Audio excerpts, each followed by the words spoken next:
The Greater Centerville Historians organized in the year 2000. The purpose of the organization is to preserve the history of the Township of Centerville, Cleveland and surrounding area.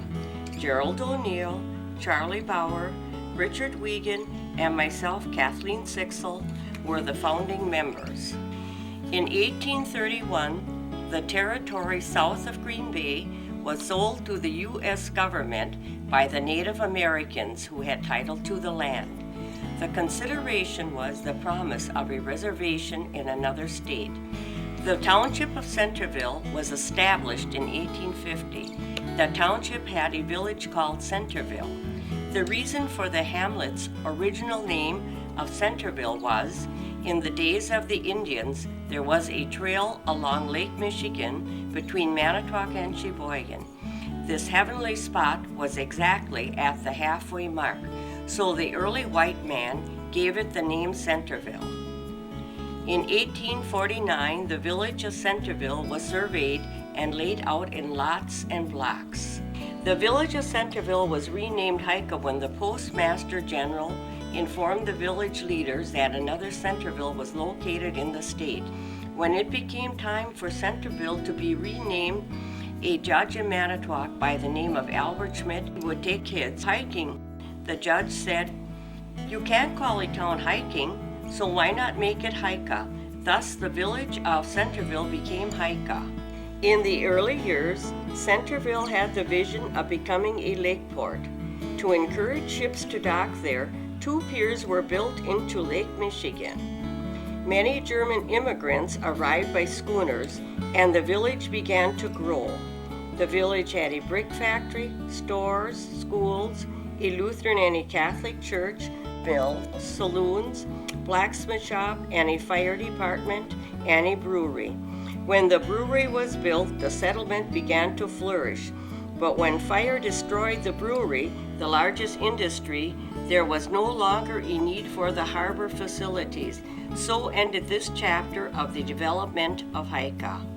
2 miles west of Hika, another settlement known as St. Wendel began to grow. It had a Catholic church, a general store with a connected dance hall, and a post office was also located in the complex, a funeral parlor, and at one time a motel. With the clearing of the forest, tilling of the land began. This prompted the exporting of lumber and grains. The farmers of Centerville looked forward to the building of a railway since they had a serious problem transporting their products. In 1873, the Milwaukee, Lakeshore, and Western Railroad was built between the settlements of Hika and St. Wendel and was named Centerville Station. In 1880, Centerville Station was renamed Cleveland after President Grover Cleveland.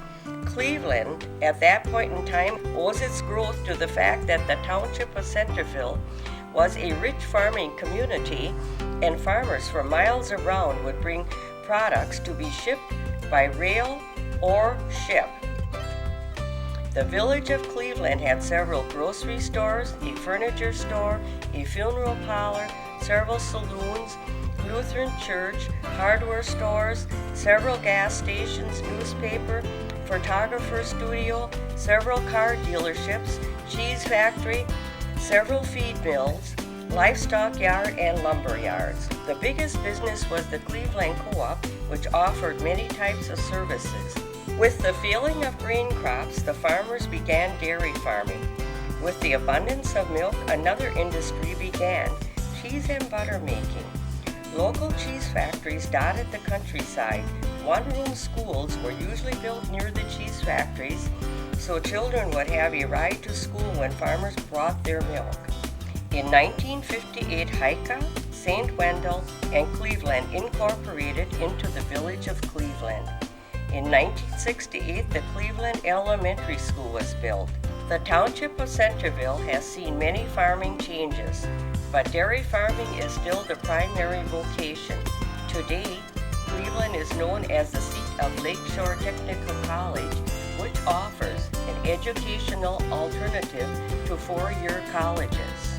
An ancient proverb states, When an old person dies, a library burns to the ground. These words were the inspiration for organizing the Greater Centerville Historians. We hope to preserve as many memories as possible.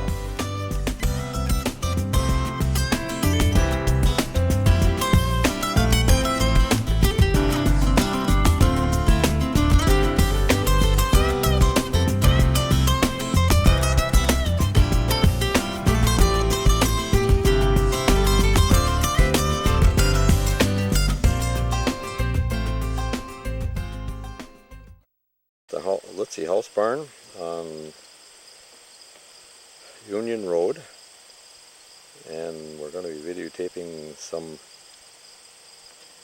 efforts here to repair the present house barn, and the volunteers will be aided by a lot of other knowledgeable people.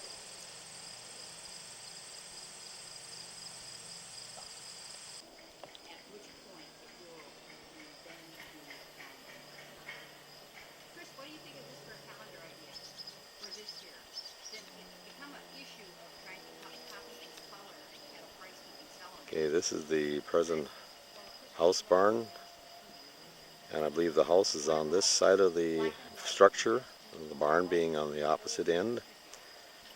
And there's major repairs being done to maintain this building so it does not fall into repair or collapse, if you will. But there's some major progress here, and they're having seminars, I believe I'll use that term, and teaching people and perhaps getting information from other people who have done these types of repairs to aid in putting this building back together.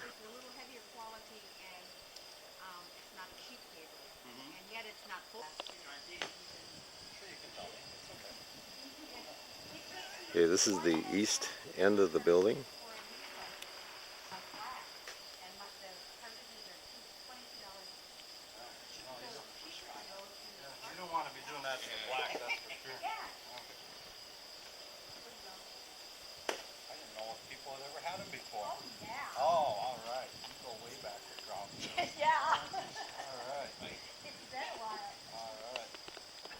Okay, I've got a young lady here who is anticipating a lot of maybe some work today and some gathering of some knowledge and maybe passing something on. Go right ahead, please.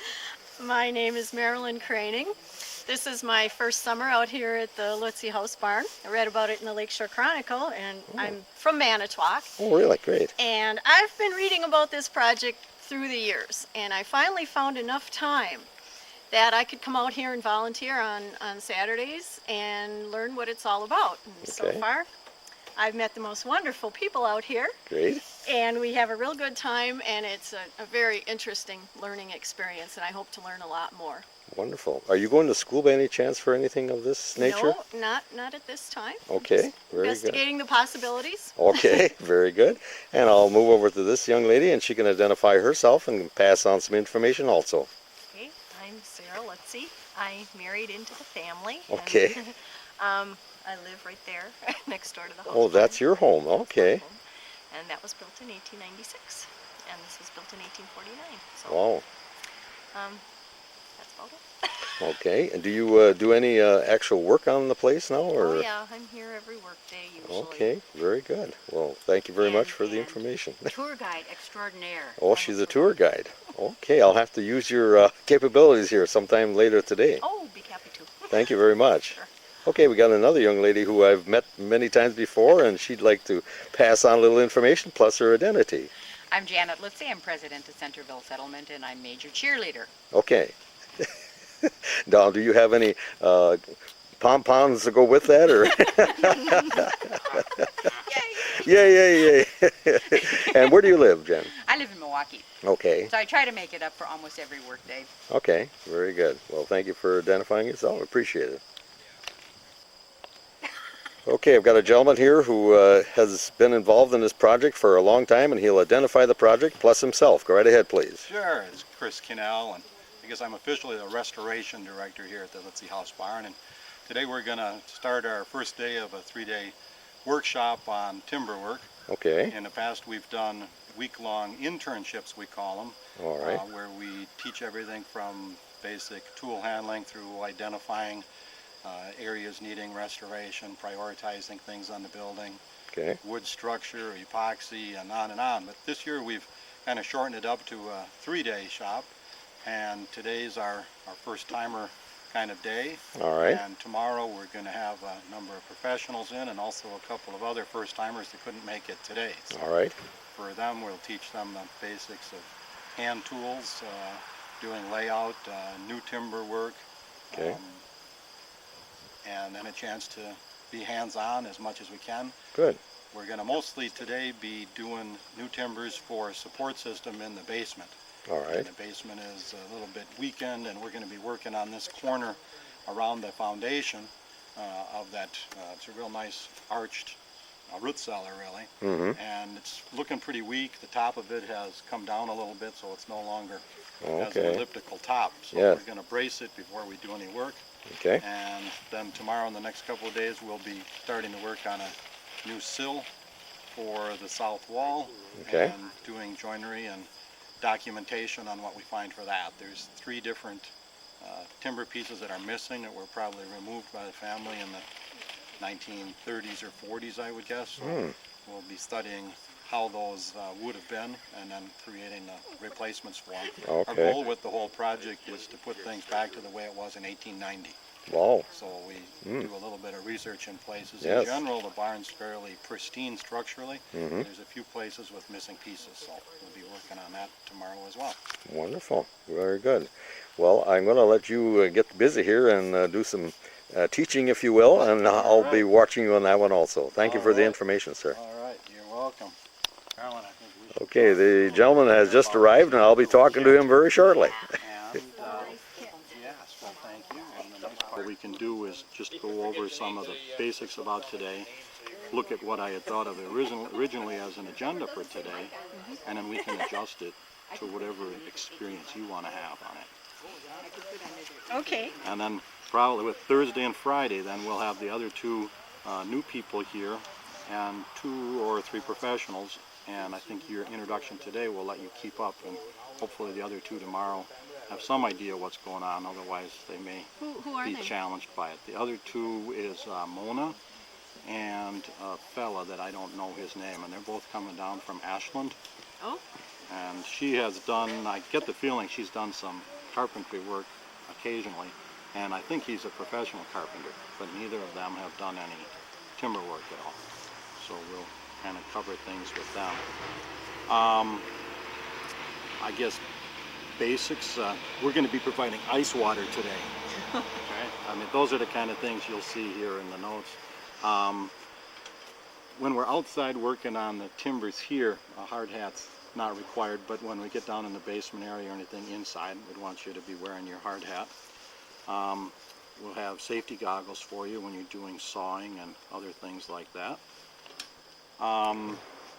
You already know about our excellent quality toilet facilities, Absolutely. and we also have First-class running water accommodations. now available. Yep. I have something on the pile here I forgot to take out. Where did I put it? Okay. And that you're welcome to take photos if you want for your own library.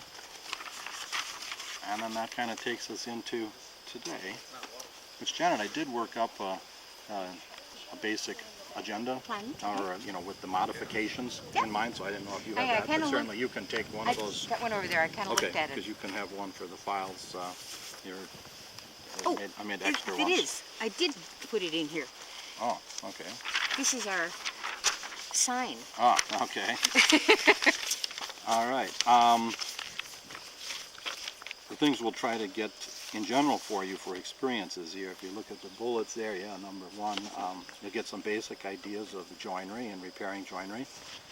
We're going to do a combination of what we call period tools, which would be the tools that were used when this was created, as well as modern tools. And hopefully you can learn some of the good and bad points of both of those. And each certainly has its own pleasure in working with it and its own quality of results. Tomorrow we'll start identifying some replacement timbers, and coming up with some conjecture and planning about how those might have been, because they're missing.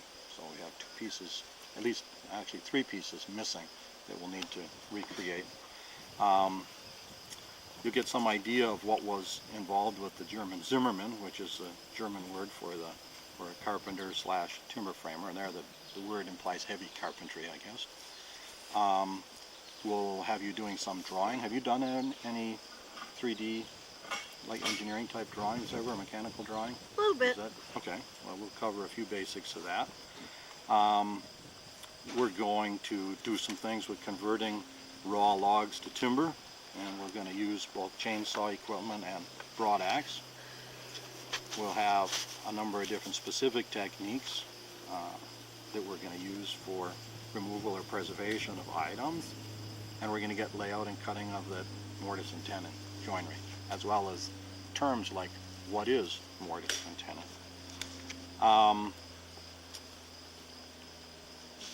Bob Kleinhunt's, I don't know, is either of our other experts expected? I didn't know what the results were from those. 'Cause Bob Kleinhunt's, who's the last fellow listed, he's been over here a number of times, and he's a very accomplished log builder and has done a few things with timber. He always likes to come see what's going on, so he may share some ideas with us with tools and hewing, and that he likes doing a lot of handwork with the logs as well as machine work. He does both. And then tomorrow, Mike Yeaker will be here. Did you ever meet Mike?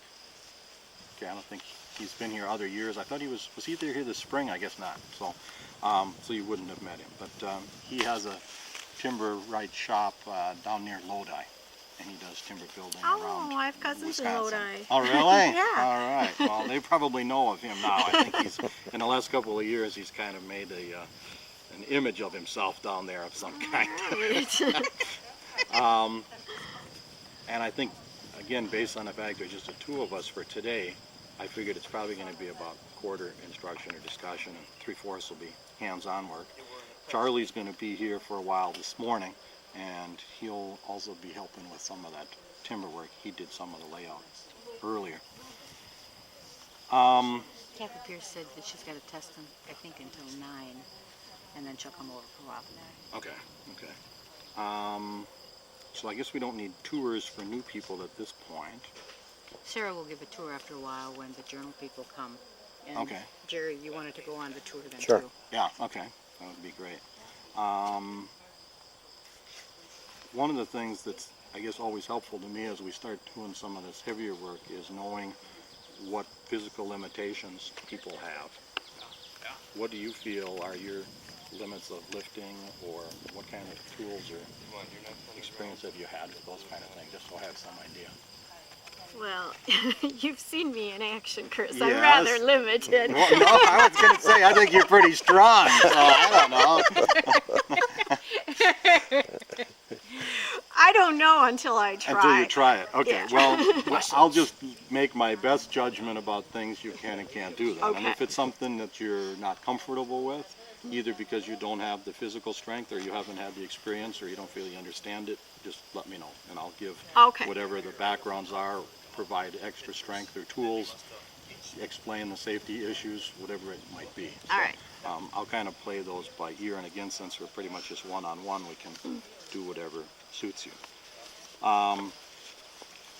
Because one of the things to give a little bit of background on is this idea of what the German Fechtwerk building really is. And I don't know if you've heard that in the previous discussions, but the German Fechtwerk style is that in Germany the framework itself would be exposed, and the Fechtwerk really translates, best as I can tell, to framework. Now, Germans give me all different words of translation, but by melding them all together, I think framework is what it's most similar to.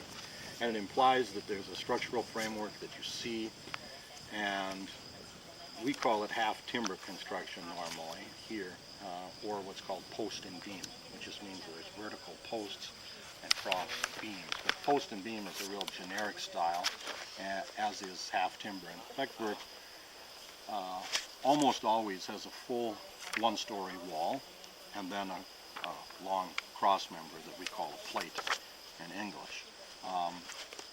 but they'll make buildings that are built the same way that can be 6, 8, maybe 10 stories tall. I've probably seen a lot of 8-story buildings. And they just keep stacking up the walls one on top of the other.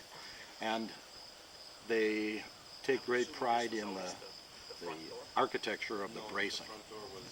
So in here you'll see that the bracing, which are the diagonal pieces, are really, they're engineered to keep the building from moving in the wind. That's what keeps the whole thing from tipping over. And in this building, they pretty much just accomplished that task. But you'll see in Germany, there's actually designs made, like when two come together and they'll actually can be curved members, they have words for them that are descriptive of what it looks like. I mean, like an eye is one thing that comes to mind. So it can become very much an art statement of how they do that bracing. Here it's pretty straightforward.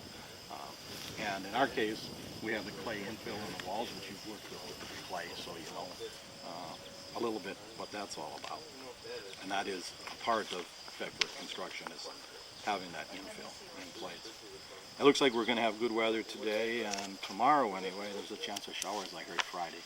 But I think with the awnings we have set up, if we have any rain troubles, we'll move the work area under the awnings or inside, so we shouldn't have any trouble being able to cruise along.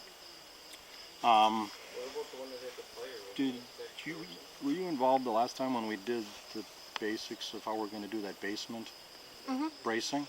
Okay. I have that book, I guess, in my car. Could we use your newsletter, Janet, where you have that excellent pieces and vertical posts to hold that? And Charlie, roads to gravel 2 weeks ago, went over the layout of those and felt like he had everything matched up with the drawings, found a couple of errors. So I'd like for you to work with him and kind of double check those things that he checked. And go ahead and start on some cutting. Probably other things that we had Is the sun coming at the right for today, or I guess back to the physical stuff. Okay, I'm with Edith, Lutze, and Charlie Bauer. I'm just holding the photographer. And we're looking at an old photograph here. And that was is that an aerial? Yes, it was, huh? And maybe Edith can explain that to you, Jerry. Okay. You want to point out the different things here, Edith? 'Cause Well, we have a pond here. Okay. Oh, back there. Okay. He redid that. They still have that pond. We had going all the way to the big woods. Big woods doesn't show up much on here. There's 14 acres of big woods back there. Okay, and the end of the building that the house barn is facing what way now? This end is east. That's east. Okay. and you can see how small the trees are there. Yes, they're huge now. Okay, very good. Well, you know, trees, when I moved into Cleveland 18 years ago, my trees were all really small. They're almost too big now. Yeah, I know. Yeah. Well, they're huge here, I'll say that. Well, this one shows some of the...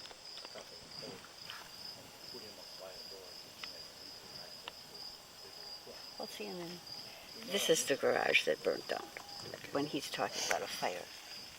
Matthew. Which one? This one. No, here. there was one back a little. It wasn't. It was just a shed. It was. But, that went down with the storm. Was it? Mm-hmm. Are you sure? Mm-hmm. Well, here's the bake oven, a good picture of the bake oven. Oh, that was the big oven? Smokehouse and bake oven. Okay. Kathy Pierce is here. 'Cause the one that went down in the fire is the one that's right there, right? Yeah, where the platform is. Yeah. And there's nothing there. I know now. that one went down in the fire. Well, see, this is a picture that...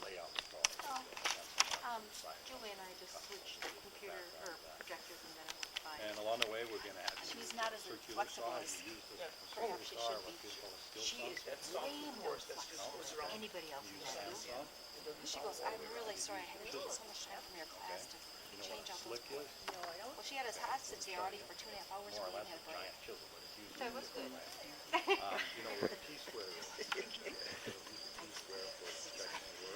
Smile. Okay, this morning, it's a beautiful morning It's a Wednesday morning, I believe, yes. And we're here at the Lutze Housebarn, and everybody's getting ready to start the repairs a little bit and getting a few instructions from Chris Cannell. And we should be on our way very shortly.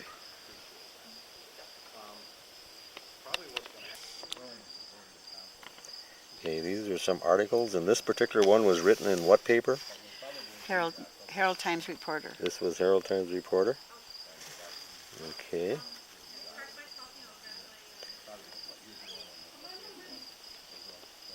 Thank you. This is Vernon Wernicke. Hi, Joanne Keeper of the Journal Sentinel. Oh, they're from the Sentinel. Yeah. Okay. So we should get. I should have Yes. some more pages for you. Jerry O'Neill. Hi there. He's Hi. actually the videographer for the Greater Hi there. Centerville Historians. We have an oral history group, and Jerry does all the videotaping of it. That'll work. He does wonderful. It's a great thing. They've been doing it for 2 years now, is it, Jerry? I think it's 5 years. I think we started in the, yes. The time is going. They'll pick a topic, like the last one was the post office.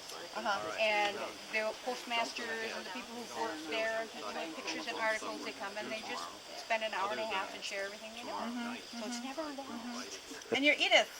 She's my mom, but she's the matriarch. yeah, Hi, Mom. she's the third generation on this farm. How are you? Fourth generation.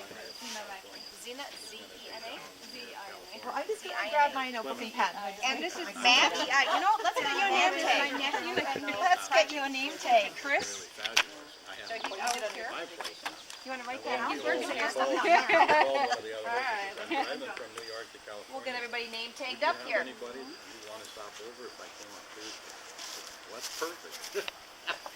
How's it going, Matt? Have you been roughing up the logs here? So you're not going to be here on Saturday? A bunch of clay dried on the ground, but I wasn't fine enough yet, so I was supposed to get that finer. I thought, we used to use a sledge with the handle up, and we pound that on the ground wherever we needed. Pounded that all real fine. How'd you feel after that? Not too bad. Was it the big sledge from in here? No, the smaller one. Oh, okay. No, the smaller one. He used. Yeah, there were still bigger pieces, you know, not what you ordinarily think of red clay. Yeah, because you really want to get it fine, because when the water comes back into it, it takes up 200 times the amount. So you really got to dry that out into the fineness. Yeah. But since then, there's been a huge And Sure. And take pictures of my own to help me with the illustration. Okay. All right. Is the architect going to be around? Architect, the person who originally made the building, or was from 150 years ago? No, I mean the person who's helping you restore it. We got a sketch. I don't know from who it was though. Oh, that might have been our old sketch from. Oh, this was recently done. Charlie's from Milwaukee. He's in here today. He's in our. Is this? Did Charlie do this? I don't know if it says. Seeds. Okay.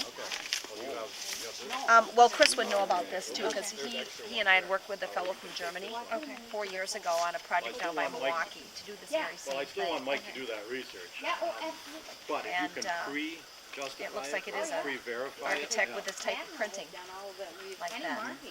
So you can probably get different sketches of each step of the way, from what the it was clay to the staves, when to this the kind of building was built, levels, and then packing on both sides. which means that every piece is. And I don't have a scribe with me because I don't do that kind of construction. Like a protractor. A scribe is, think of it as a protractor, okay? And one has a point on it, and the other end has a pen or a pencil. Okay. And they will usually have a bubble on them so that you can keep it level. So what you can do is you can set up two pieces. They would build these pieces of the wall. They build it, each wall section lying down. and they put the two pieces up next to each other, actually one above the other, and then they would use this scribe to follow like the curve, the edge of the wood, because nothing was perfectly square. It's all hand hewn. And there was what we call the waning edges, which would be like where the bark was. I mean, the tree ran out. There wasn't enough there to make it a square timber. So they would use that tool to scribe one piece onto another, so they exactly fit. So for that reason, no two pieces in this building are identical. Every one is unique. So when they would build it, they would use that marking system that you see in order to assure that the pieces would be reassembled again in the same manner they started with. So why not just prefab the thing in a chunk and lift it up? Eventually, that's what they would do. They would build one wall, okay? But they would cut all the pieces for the wall long before they'd assemble the wall. Oh, okay. And maybe as much as a year earlier. Did they cure it? Did the wood cure it? It would tend to shrink. That's why there was a goal to assemble it as soon as possible. Well, wouldn't the portions of the scribing go off when it shrunk? No, Why is that? Because when it shrinks in length. Okay, and so they still fit. Okay. But I guess the biggest thing was that now in Germany, and the way it's generally done in modern construction, is you had one crew that cut all the pieces, and you had another crew that did the raising. And they worked on different timetables. So that would be the reason that each one has to be identified, and the master carpenter would make sure that the rule system was followed. And with those numbers, it identifies which wall it's a part of, and it starts at one corner and goes on from there. 1, 2, 3, 4 for each piece, and every mating piece has a matching number. And you'll still see a number of places, Janet can show you, where there's exposed numbers. And that's what she's going to do, is verify that what this fellow wrote up from his research in Germany and Ohio matches what they did here. So, but this was actually made of local materials that wasn't made in Germany and shipped. Oh no, it was all made right German here. Technique, by German craftsmen who came over here on the ship. So they were first generation, young, energetic, looking to make a living, as far as I can tell. Now, there's some parts of the family history that feel it was Gottlieb Lutze himself that built the building. But we don't know who helped him. We don't know what his skill or talent was. He may have hired someone else to do the whole job. He may have hired assistants and he was the master. We really don't know. But it would have had to have been done with a crew of some sort. How many people? You couldn't build it any other way.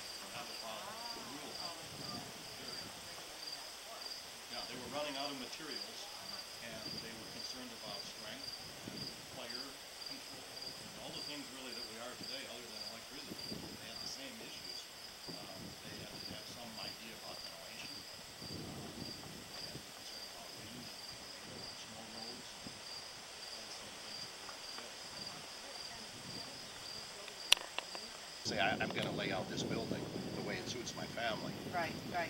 Between the king's restrictions on building and the cultural side. The cultural side dictated where the entry would be, and that there would be a courtyard, and the entry would be on the south side in the middle of the building, and that the first room would be used for one function, and the family room would be off to the right, and that's where the stove would be, and that was all very standardized. So that's the overview of the numbering system. Wow, I've learned a lot already. You bring this up. That's exactly the kind of stuff you want. We try to teach both of those things, but you're also going to see what we're working on out here on the sawhorses now are new oak timbers that have been sawn, and we're going to use them just the way they are and cut traditional joinery on them to use as a temporary bracing system in the basement. The basement is not as strong as it used to be. We're concerned that it may fail under stress. And the next stage that we're going to do here is lift this corner of the building, which is right over that basement. So before we put in our jacks and do any lifting, we want to stabilize that basement. So we'll stage and support them with an axe, and then we'll be hewing a 1/4 inch off of those in order to recreate the look of the original timbers. So the ones that are down here low are going to go into the structure of the building. They're going to be replacements of building components. whereas the ones up on the other table are not. They're temporary bracing. Think of it that way. And the log. And yeah, and besides these three that are here, you'll see there's a big log out there on the rack, and the same thing is going to happen to it that's happened to these smaller ones. It'll be ripped, we call it, which is cut the long way, into approximately a 12 by 12 inch timber. That's 32 feet long, and then we'll hew all of that by hand to give it the same look as the original sill. So it'll be a single timber, single beam, Yeah, yeah. and that will go in the basement? Well, you'll see where it goes. It's in the sill, which is the bottom of that wall. And The sills where the building meets the ground usually rots out, right? exactly. You know, that's I'm Exactly. curious about garages. And for that reason, what you just explained, a couple of things are going to happen, or did happen. On the north wall, there we had a foundation failure, and the foundation actually buckled out this way, and the whole wall swung out with it as the timber rotted. And there we had a problem with erosion and probably cattle outside, and the water coming off the roof, so all the ground slowly washed away, and there was nothing to hold up the wall anymore. So that's all been replaced. There was all new stone foundation put in, and on the north side, we opted to put in used timbers okay, that we got out of another building. On this side, the foundation is in much better condition, and in general just has to have it built up for maybe a foot underground up. The footing and how it's resting is solid. No, actually it hasn't settled much at all. It's just that the mortar has come apart. There's no mortar left. So it's kind of, The lime mortar that's used in these is really designed to fail. why? Well, I guess in the days they built it, they didn't have any choice because lime mortar was the only way. But with modern soft brick construction, like what you see on this house, you want to use a lime mortar there because you never want to use a mortar that's stronger than what it's bonding together. So in the case of a soft brick like that, you want a soft mortar. And the lime is a softer mortar than the brick, but also lime has a very interesting structural capability that because rain and water dissolves it, that as you get a crack, it actually dissolves the crack and the crystals flow in and fill it up and it recrystallizes and repairs its own crack. Oh, that's cool. And that's one of the powers of lime.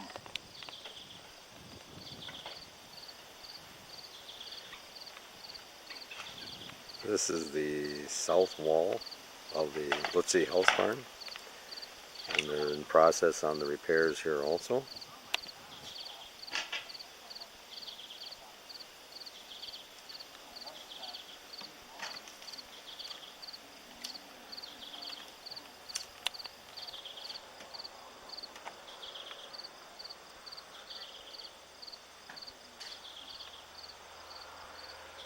And apparently this is some timber that's going to be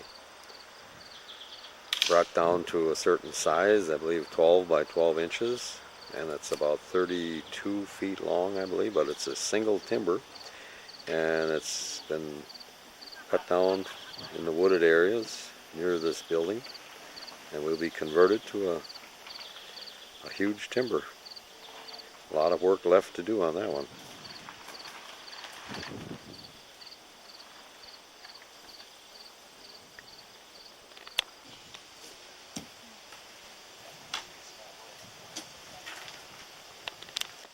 Okay, I got a gentleman here who's also a neighbor of mine, but he's on a project here and he'd like to identify himself and indicate where he's from and so forth and what he's up to today.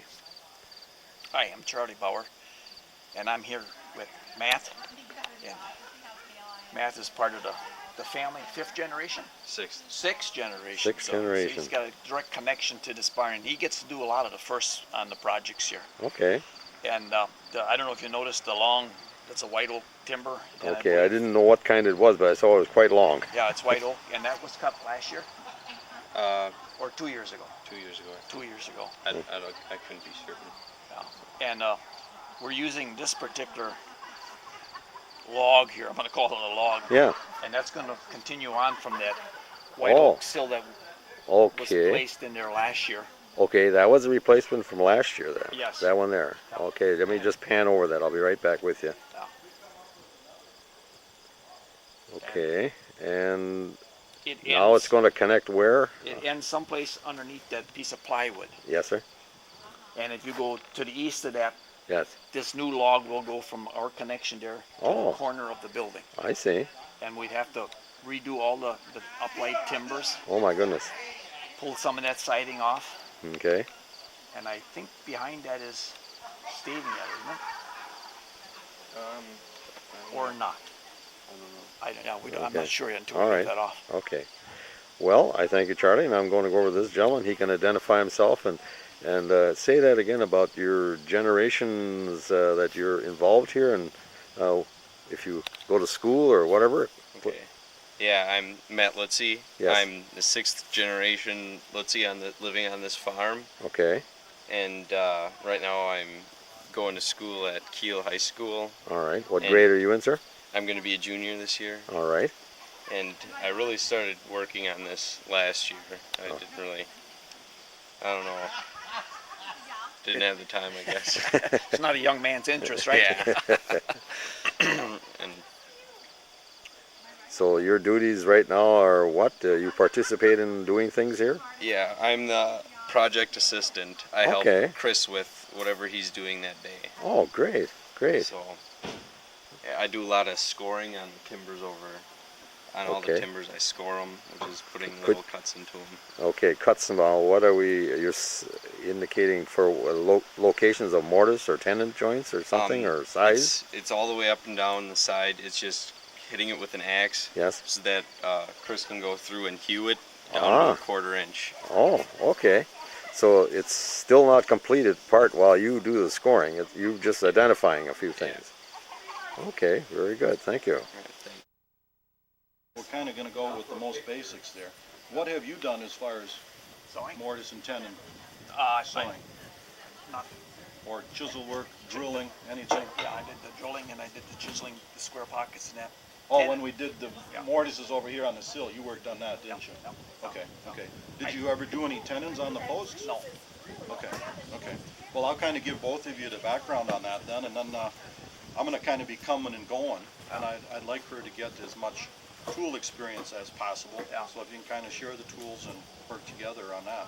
Yeah. Marilyn, come on over. And we're gonna have to get this on a lower height, huh, to work on? Actually, we've got some nice low sawhorses, Yeah. and what you probably do is pick the one that you're going to work on. I think only one needs to be cut in half? Yeah, and that would be this one right here. Okay. I think we should do that first. Cut that in half just to make it a manageable size. Right, yeah. And then we can work, you can each do a low one.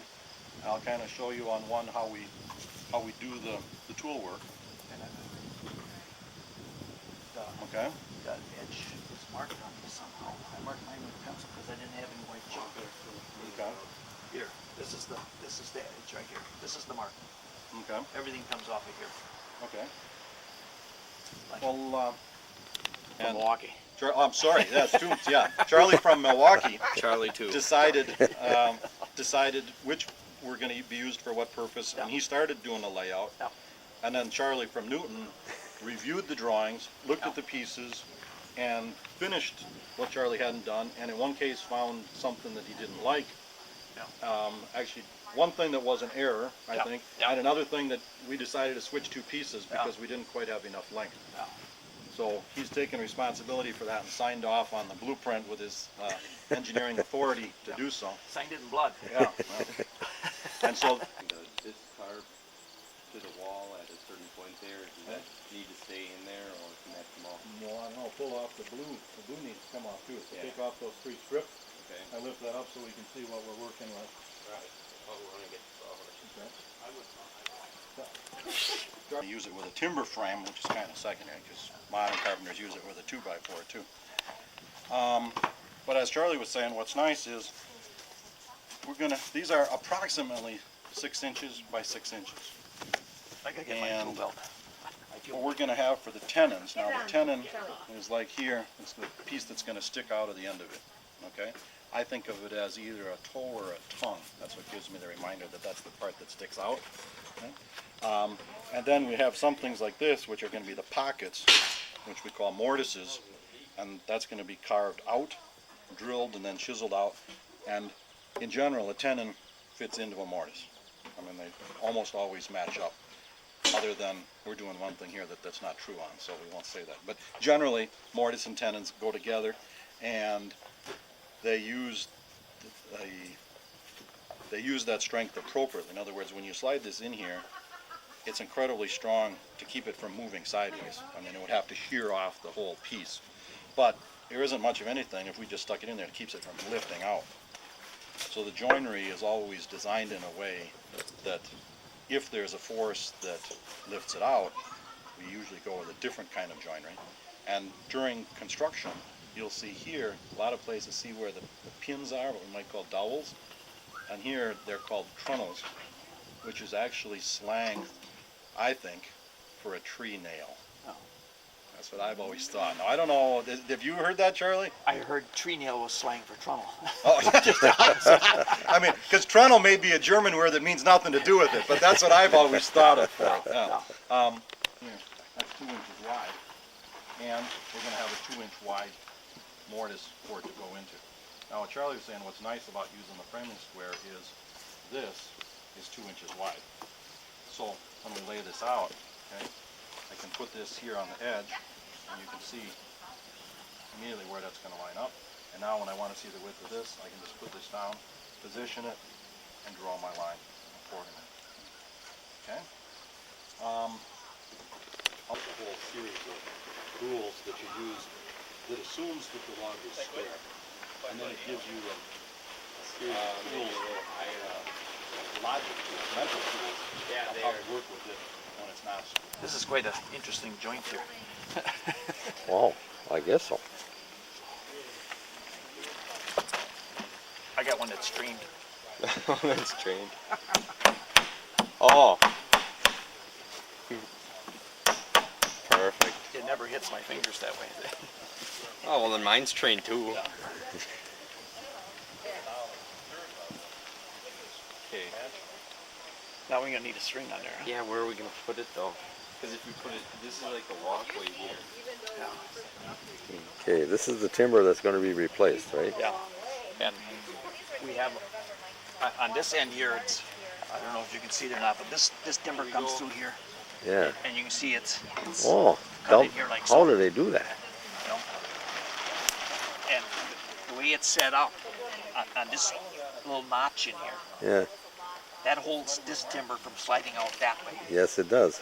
And then the upright post here has a tendon on it that slides into this, Oh. into this, and that keeps this piece from sliding out this way. So it's a double locker. Right, so it's locked at both ways. Wow. Now, to keep this timber here from pulling out of that timber that we're going to join it to, Yeah. we have set in there a shoulder dovetail. So the two pieces interlock, male and female, so this timber cannot slide this way. Oy. And that will be one of our fancy cuts we put on the timber when we start on that log that you filmed earlier. Yes. Once we get it square. Okay. Wow. Not easy. Not easy. So that's my job today. Oh, it's lovely to meet you. Thank you so much. Have a good one. Yeah. I have to say goodbye to him in Oh. nursing school. I've got Oh, an exam. okay. Well, clinical, Kathy, so spell I'd love- your last name for me. Pierce. P-E-A-R-C-E. And your home phone if I have any follow-up questions. My It's in the cell newsletter. phone is 946. 946-1036. Okay. And that's the 920 area code. That's the best one. Okay. Great. Thank you. Okay. All right. Oh, this is the house barn. Uh-huh. Again, built in 1849 by Gottlieb and Frederica. Gottleib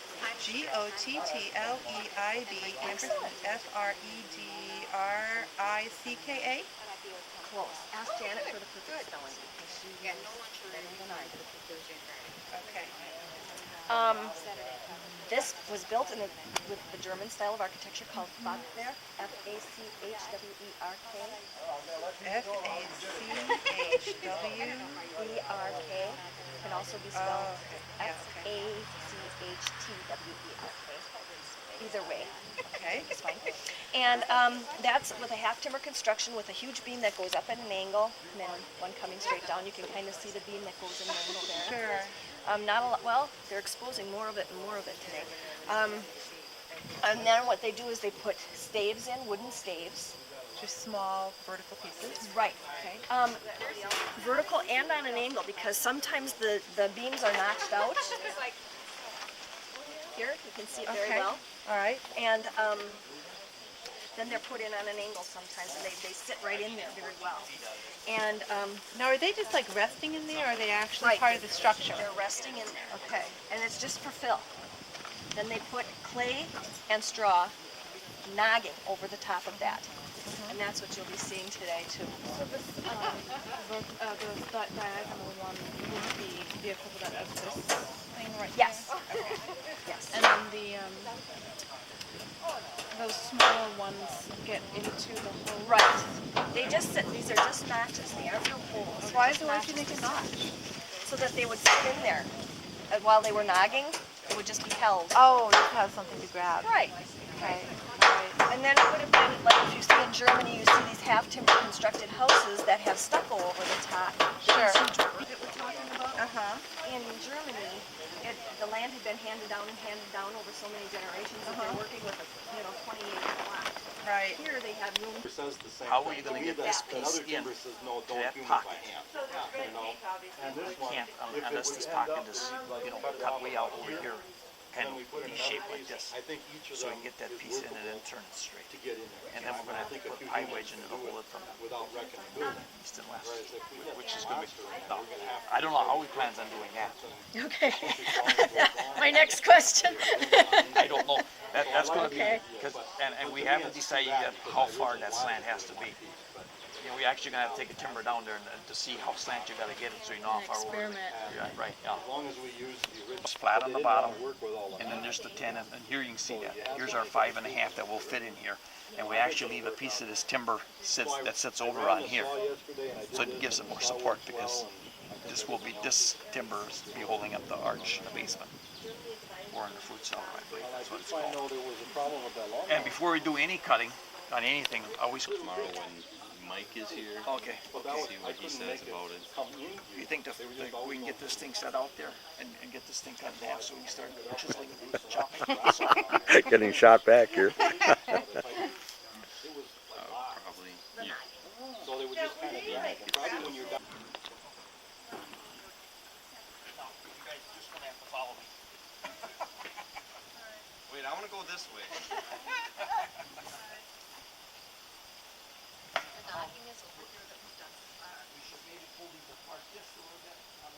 We're gonna cut her in half first. Yeah, I think that would be the best shot. That's about nearly how we're gonna. You might want to push that leg out a little bit on the sawhorse. Strong enough to hold up for us? It's clay. It gets very hard. Clay, sand, and straw. Right. I've never cut still a see mortise in the end like that, Of course. so I can't say that I've done it, but I think it's logical to do it. And the straw is supposed to be a ryegrass that's indigestible to mice. It's like Yeah, I eating think we'll do the fiberglass stuff. combination here just because we can. want that Normally pylon. these are just drilled. This is the nogging that we've just. But I think what we can do is we can do both here. We can cut this. so And to get- ideally, what you have to do for the clay is you dry it out very well, and you make it out into a powder so that there's no clumps in it. Then you mix it with the sand, and you chop up straw for strength. Or we drill one here at the end. It's the clay mixture. So this is rye straw? This Or is this is barley. barley? Yeah. This is barley. rye. And ideally, if you have little sprouts in, that's a good thing because they seek out the moisture and get that moisture out as well.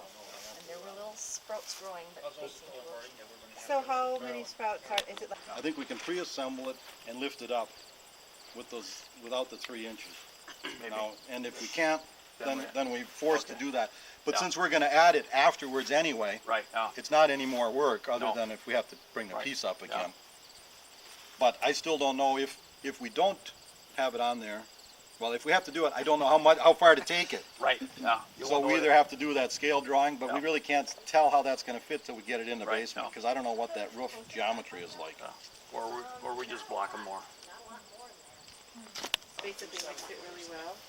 Yeah. Get it thrown into a mortar mixture. And the other one is our And it's Chris did that this time. Back then they would have used yeah. hands.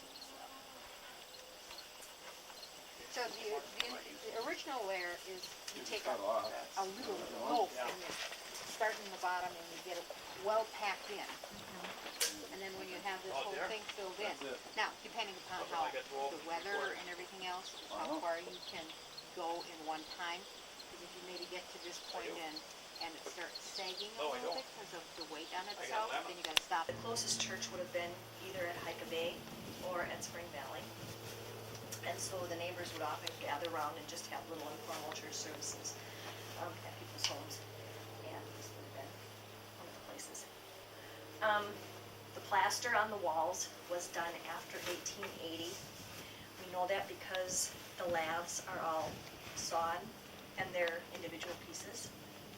So that lathing was made after 1880. So we know that the walls were plastered after 1880. The ceiling, however, is accordion lath that was split.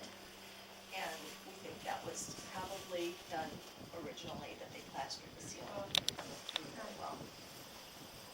Are you guys going to preserve this original plaster ceiling? As much as we can, I think. And all this hoo-ha around hasn't rattled it or made it crack? Not any more than you see. I mean, But you're going to be jacking up this, or shoring up this corner. That's not going to. it hasn't done a lot in the rest. I mean, it's basically the way it looked for the last 20 years. You know, it looks inside. It does.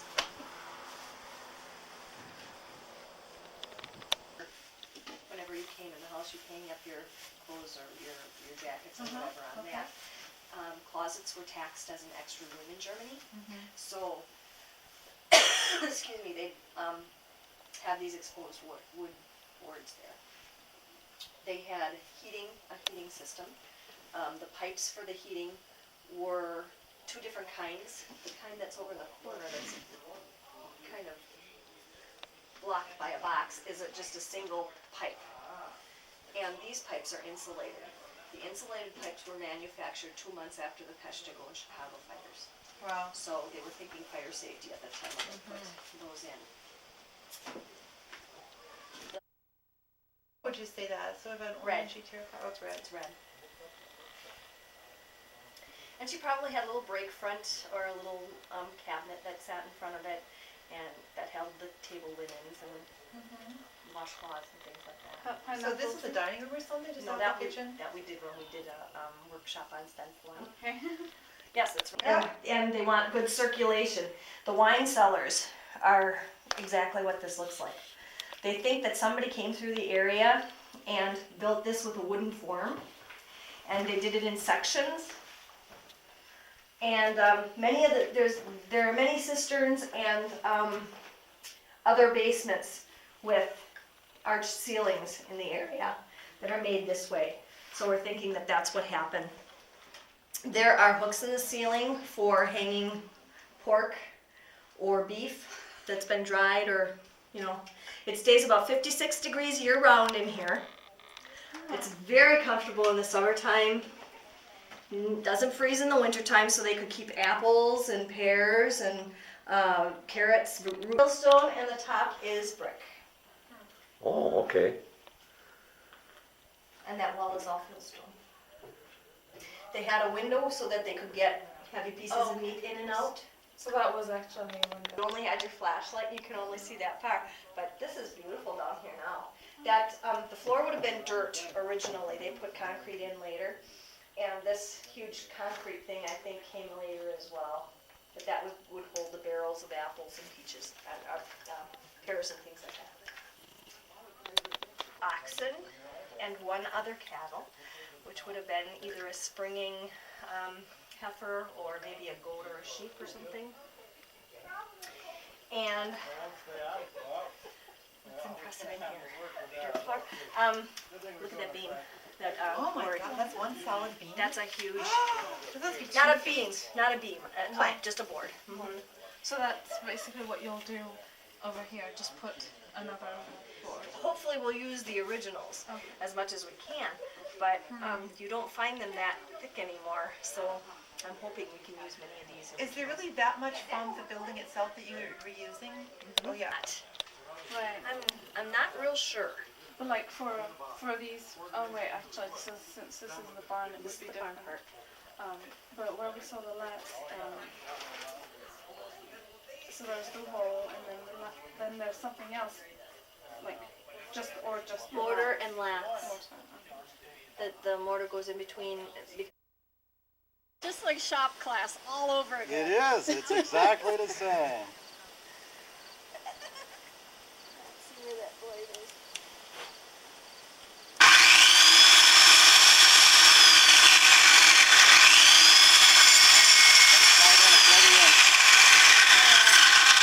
Just back up and try a little bit over.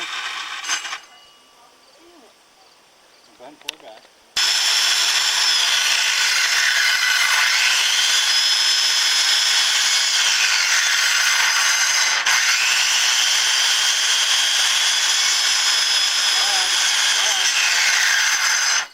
It's twisting just a little bit, that's why it's kind of grabbing. So you have to keep a little pressure to your left. Go ahead. My left arm is giving out.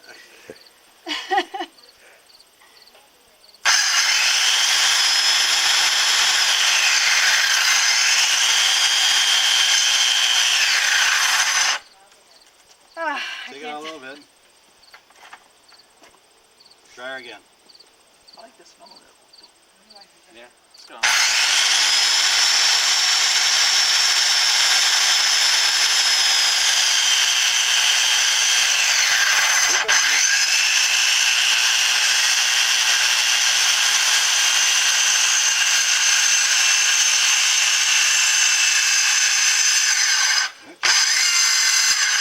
It's all right. Keep it on.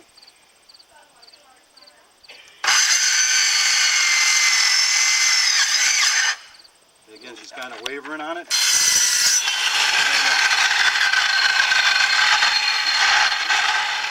Okay, now what's nice about how Charlie rolled it, now you got your starting mark already decided. You just got so much easier. So you just got to follow that one in. Why don't you try another one? From here, it's got the safety trigger on here, so you got to hold this down before you pull the trigger. Then you're going to eyeball where it's going to come in, and you can just follow that line, and then use this guide here. Pretty much the middle of that line we decided is going to be your.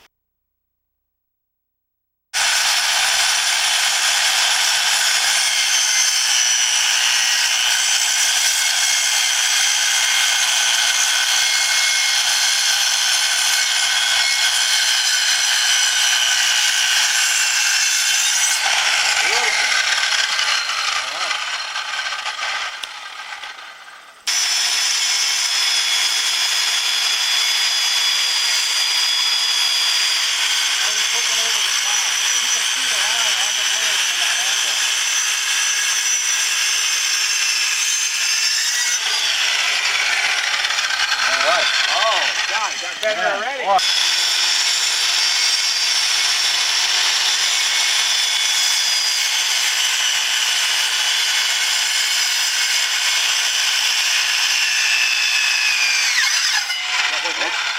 was that?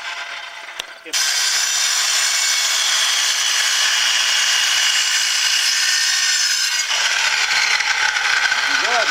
Forward back. Just walk away from the finish.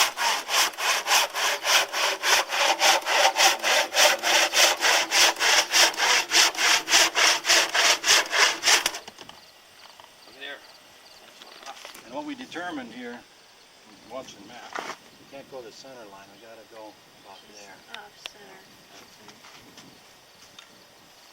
Right.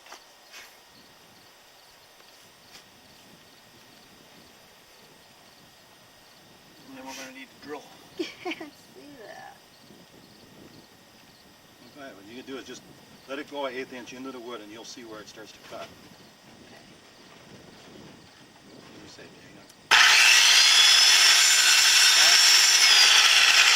see it now?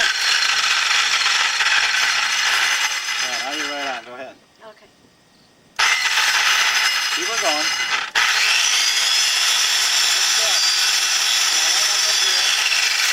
Keep her going.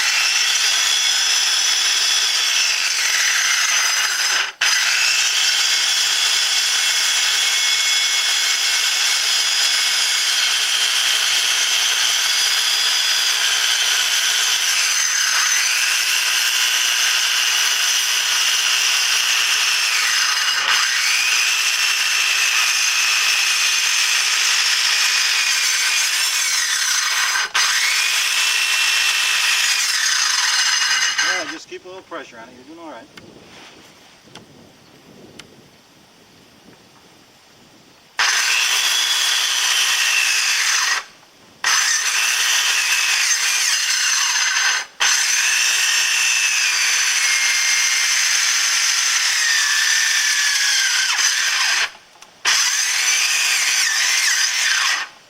Yeah, you're twisting a little bit. Just let it feel it. Pull it back a little bit and just take that cut again. It's also harder on the cut and harder on the saw when you stop and start it. Just let it go, and if you're not sure where you are, just don't push it anymore. You know what I mean? Just kind of let it stop. Stop your feed, then you feel it, and then you can go again. Try.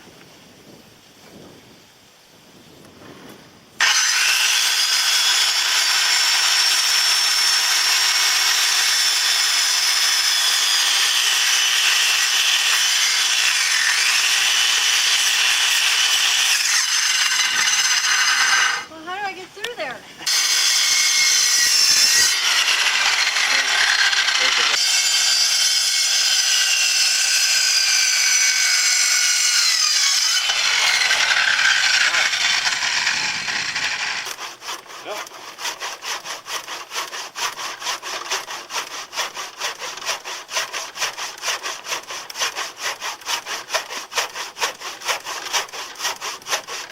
I think I'll go do some scoring then. All right, that sounds great.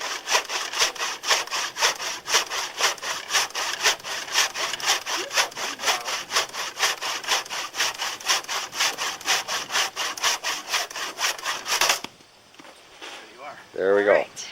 Good job. Now we're getting Okay, I've got a gentleman here who's mounted, should we say, or standing on top of some log or timber, but he's going to tell us about himself and what he's going to do. Go right ahead, please. Yeah, I'm Matt, and I'm the project assistant of Chris. And what I'm doing is I'm taking the axe at about a 45-degree angle. Okay. I'm just giving it a little cut like that. All right. And having it go about having cuts less than 2 inches apart all the way down the log, so that Chris can come through and use that axe and just go straight down like this and take off all that, as if you look over there. On this side here is what it's going to follow up with, right? Yeah. Okay.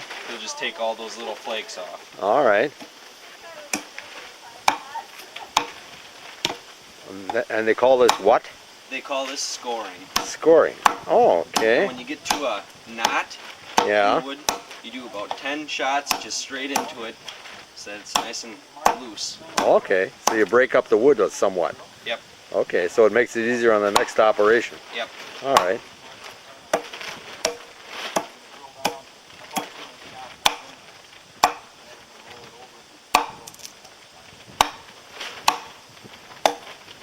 And this is sort of a guide for them to work with after a while? Yeah, well, yeah, it's just to get it started so it's easier to hew. Okay. Because they just take that off. All right. This, yeah, and it gives it a nice look. This has actually been hewed right here. Okay. Because if you do it with the saw, you wouldn't get these little marks in there. That's right. And that makes it look original. That's right. And it is, that's the way to do it. Yeah. Great.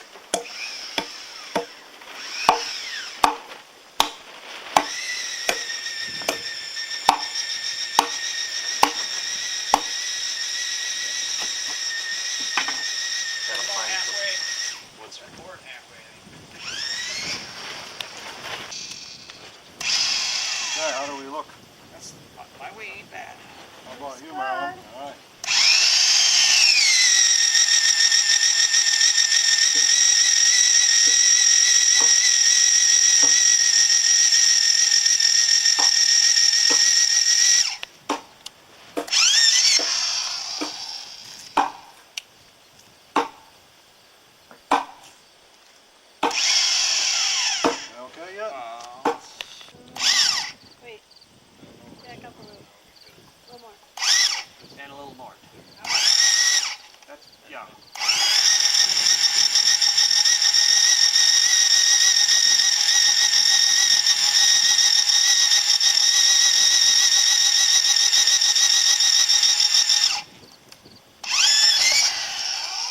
thing is starving for power. Charlie, give me a middle line here. Yeah, mine looks.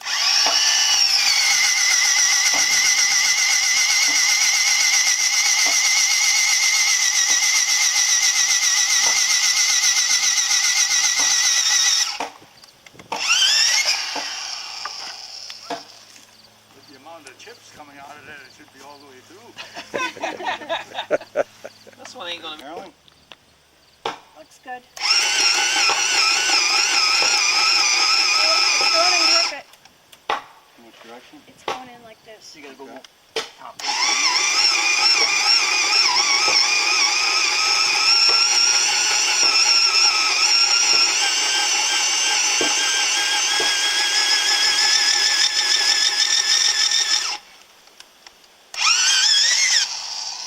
Probably got something to do with that knot that was there. I think that may be. Sure, you feel the difference once it got through it. Marilyn? This way.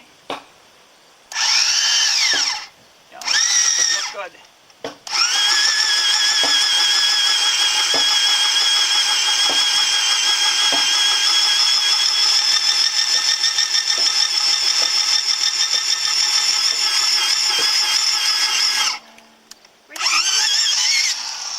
With your hand drill. Charlie didn't want to use it. Thanks. Janet says, I want to see some beads of sweat, huh? Yeah, we'll see if we can get this one. Is this can't be the same size hole as that end. Uh-oh. Uh-oh. Uh-oh. Just On a the little center loose, part not here, so much. just everything. Yeah, but the wedge is going to carry it. Yeah, There the won't be whole- any weight over Right, here. yeah. All right, so this one's not too small? No, they're all Oh, fine. that's, Okay. But We'll see if, because, well, this one can't be the same as that though, it right? is. You-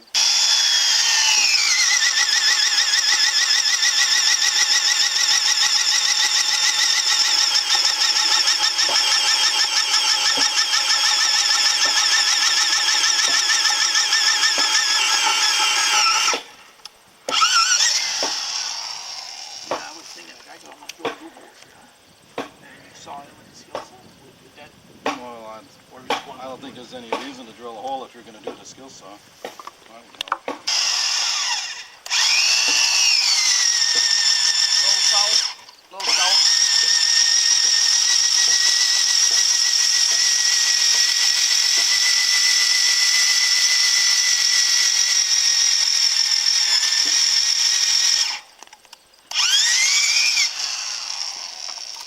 All right.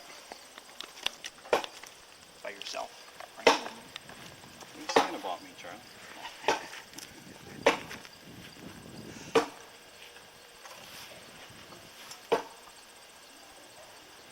When you save these, Chris? Hmm. You never know. Yeah, I don't know. I guess we can maybe just kind of start a pile for now. I don't think we'll haul them away yet, but they should be out of our way so we don't trip on them. So Oh, yeah. wherever you want to put them, Vern. Yeah. Let's see if we come out on the same side of the.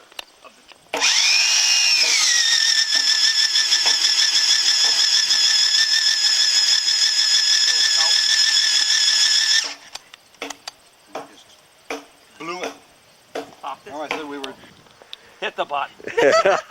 That'll make interesting filming. Interesting filming. And Marilyn, what would you be doing there if you were running this piece of equipment? What would I be doing? Yeah, would you be, you're drilling a hole, right? And that is for something, right? Yeah. But if I were operating this, I'd be flying around like a carnival ride. What she's doing there, she's actually Yes. drilling a hole through the would be the and what they call an open mortise. An open mortise. An open mortise, yes. Okay. And she's working right at the end here. Okay, let me get a little shot of that. Okay. And you drill a hole there to take out the stock, so when you come in here with your square chisel, all you'd have to chisel out is this little square part here. Okay. The drill did the that is majority of the work. Okay, but the open mortise goes all the way out to the very Right, end. this will be open in here. This is called an open mortise. That's an open mortise. And this is a closed mortise. Let me show that to me there. Okay. Yeah. Okay, and that's just the layout of the closed mortise there. Right. Okay, and the depth of these mortises are generally what? Well, these are going to be through mortises. Yes. Oh, they're all going the to be way through mortises? Right, yes, yep. Oh my gosh. Otherwise, usually 3-inch. All right. Okay. When you're talking about the cord ends, you say, did you go look at the wall? Is that what you're saying? Yeah. Oh, okay. No, because there's going to be a 50-foot, 30-amp Oh, you got a cord cord? coming over.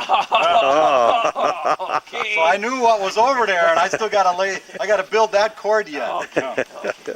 Although I guess it would have been just as easy just to put it over there, but I didn't want to have 100-foot of cord. I'm at least bring it probably to the corner of the building. I'll give a long enough cord to go in by the dining area. That way we got all the amps coming over. We Yeah. don't lose anything in the Yeah, cord. yeah. Okay, are we ready? Yes. Looking good? See what a difference it makes to get full Yeah. power?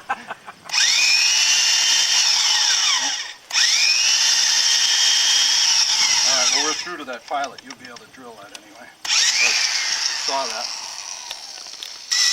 All right, Marilyn?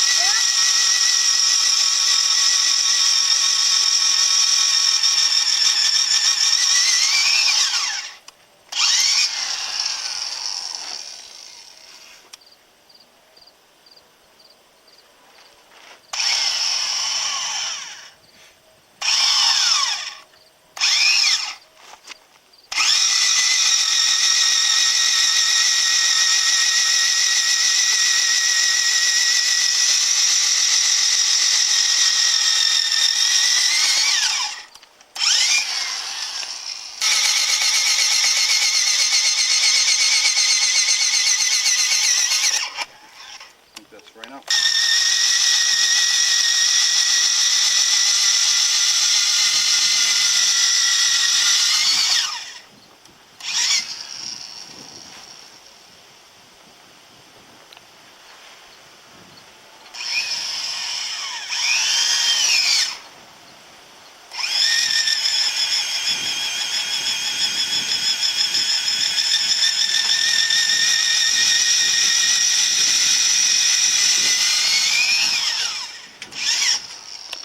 We could do a black and white this year and do just old pictures. Oh, okay. Old pictures of. Centerville and Cleveland, all of those ones like we have hanging on the walls and Oh, that'd be real nice, and that probably would be a seller in the Yeah. community too. Yeah. The bank is going to be having an anniversary too, and that's what they're going to do. Of old pictures? Mm-hmm. Al Kramer asked me for pictures already. We beat him to it then. Hi there, We're Jerry. working, everybody working here. Good morning, Jerry. Good morning. Get the back of us. Huh? Side profiles. And what are we doing right now, Kathy? We're cutting cheese and getting ready for lunch. Getting ready for lunch. We're going to Okay. have a wonderful lunch. We've got a couple of casseroles, and we're going to have an Oh, my. old-fashioned dish. We're going to have sauerkraut and bologna. Wow, that's old German, And isn't we're it? going to have real wonderful bakery from Chicago, from Milwaukee. Yeah. From Milwaukee. From Milwaukee. Janet picked it up fresh this morning. Okay, where did you get that, Janet? Oh, the little baker shop right across the street from me. Okay, and the name of It's that warm. bake? It's warm when I get it. Oh, that's fresh. Yeah. And any particular name of that? Oh, it's bake? Bread Smith. I always go to Bread Smith. Okay, Yeah. very good. Well, you're looking forward to that. Well, you're joining us, I hope. Well, I think we might, yes. Good, good, good, good. You and your camera. Yes, right. We. XEL. EL. XEL, wow, okay, SIXEL. L, correct. And what's your phone in case we need to confirm anything? 6993 693? 85. Where did you clock out? You clocked in yet? No, And your area code? We gotta get you guys 921. paid. Did you get your bill, your time No, we sheet sent? So rested you're a way too long-time much. We volunteer. don't deserve to be paid. I'm, as a matter of fact, I'm one of the original this charter slope. members that started the Pull it out in the middle. organization. Really? Yeah. You're kind of coming out twisted. Kind of straighten it out as you go.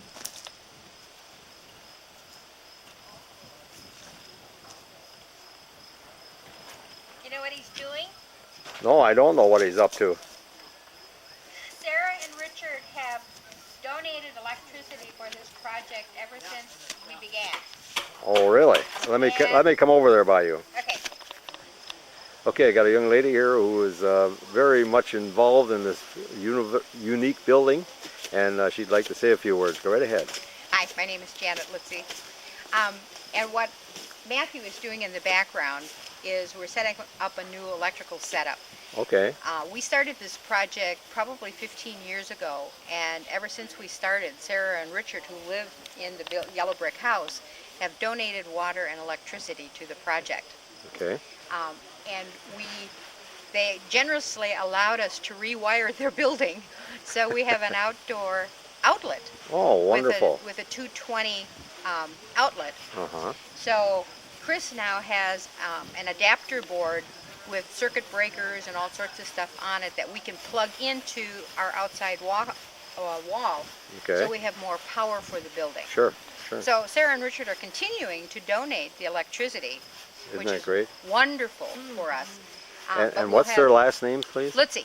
Okay, they are in their family relation and everything? Richard is my brother. Okay. He is the fifth generation living on the farm. Okay. And his boys are the 6th generation. Now the boys, Matt is Matthew included, and right? David, yes. Okay. Well, that's wonderful that the family tradition keeps on going there. Yeah, yeah. Wonderful. No, it is unique. Now, the building behind you, age on that, do you know offhand? 1896. That's in 1896. Okay. Great Grandma Lutze lived in the 1894 or 1849 building until 1896. Okay. The intention was she wanted to stay in the house barn, Okay. but then it got to be cold in winter and everybody else was in the other building and it was warmer. Yeah. So she went Convinced into her the a little bit, yellow then. brick building. Okay. And was that built by the Lutze family also? Oh, yes. Okay. Very good. And there were some additions, I presume, on there at this time? Yeah, the little brown part that you're seeing, Sarah and Richard added on, well, actually they tore down the original, what was the pantry, Okay. because it didn't have an adequate foundation and it really needed repair. So they took that whole part off and put on a larger extension, so they expanded the bathroom and the kitchen area. Okay. And there's also a washroom or mud room All right. and laundry. Okay. Well, very good. I thank you so much. And today's projects are pretty much a little bit of teaching, a little bit of hands-on. Is that correct? Or It's always hands-on. Okay. Lutze Housebarn is one of the only projects in the country that we know of that people can come out and work just by showing up. Okay. It's usually active preservation Chris, projects. can I use the microwave? Active preservation projects are closed to the public because of liability. Okay. But the organizational goals is not only to preserve architecture, but to preserve the skills that Yes. went into Okay. making it. Yes. So we want people to come out here and learn those skills. Yeah. So, you know, anybody who wants to come, and we've had people from all over the world who've stopped out and have helped lay stones or drilled holes or worked a piece of timber. Even mortaring around too, I would Oh think. yeah, yeah. You know, the mortaring, the nogging. We had all kinds of people who were helping us with nogging. We've had students from Madison and Milwaukee and Lakeshore Technical and Lakeland College who have come out here and worked with us on different projects. Great. School groups. It's an educational project. Yes, I can see by what I've observed so far. It's very. The lady that's joined us, Marilyn, I believe her name is, and she's learning all the while now. So. And Chris is a wonderful instructor. Yeah, he's got patience. I wouldn't have that. Well, very good. I thank you very much, Janet. Thank you, Jerry. You're welcome. Yeah, don't cut too far. Okay. That's cool. Oh, it's almost coming out. Good. It's wobbling. Is that supposed to come out? Yeah. That's awesome. Yeah, let's hope it doesn't stay in there. If you cut all the way through and it stays in there, we're in trouble. Cool. I'm working too hard, aren't I? Well, absolutely. You think? And you It's gotta hard geometry, that's The all. hole?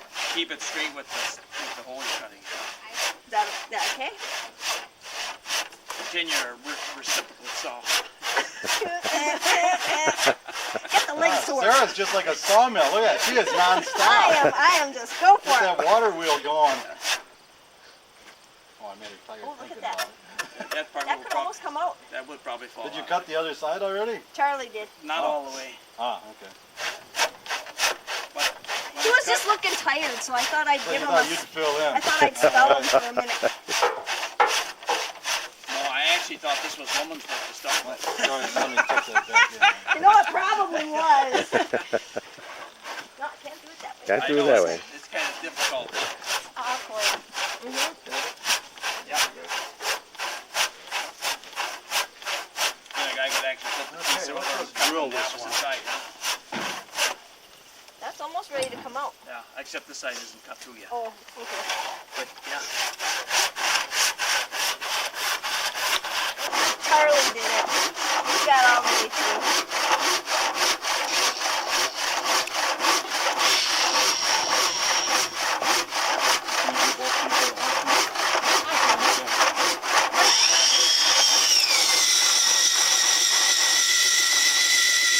That's more of an angular. Oh. Yeah, the two don't line up. Oh, yeah, I see that. We're not too wide.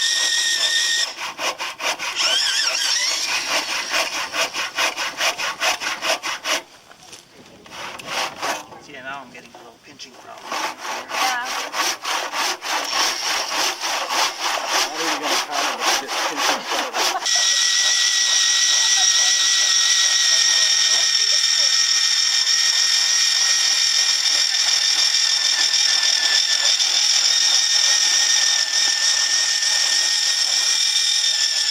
You should have the hand wheel out, Chris. We can get it out. I don't know, it's just kind of cool to be hand drilling.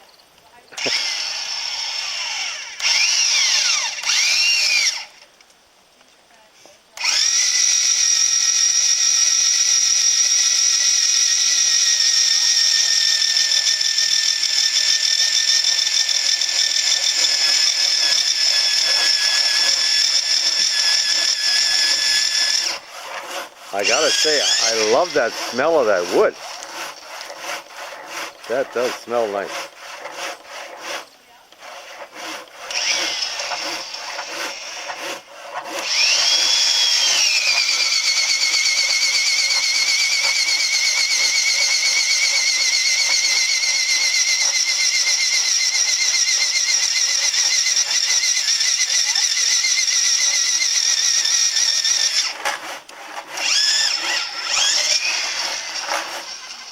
Need somebody to sit on the log?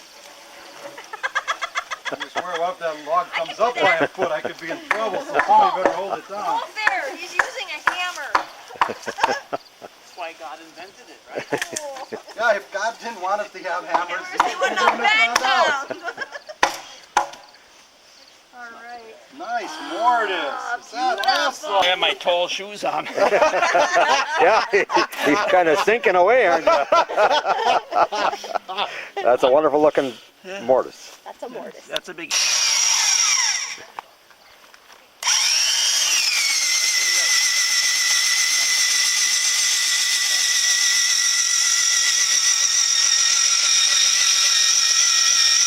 How do you know how deep to go?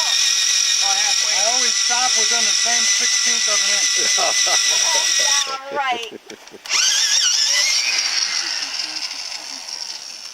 About the half the depth of Because each of these is going to be a through mortise. It's going Oh, to it's go gonna go all the way through. anyway? Yeah. Okay, so it doesn't really matter. I think last time we just used a chalk mark or something. Yeah, there was a Yeah, when we actually there's.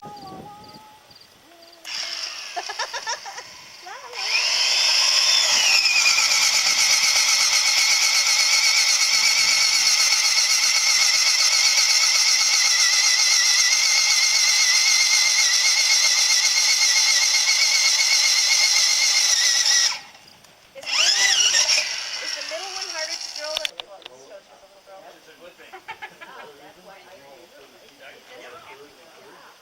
We had this discussion at one of our work days of putting names or pages in the paper. Mother says she never wanted her age in the paper. They died in the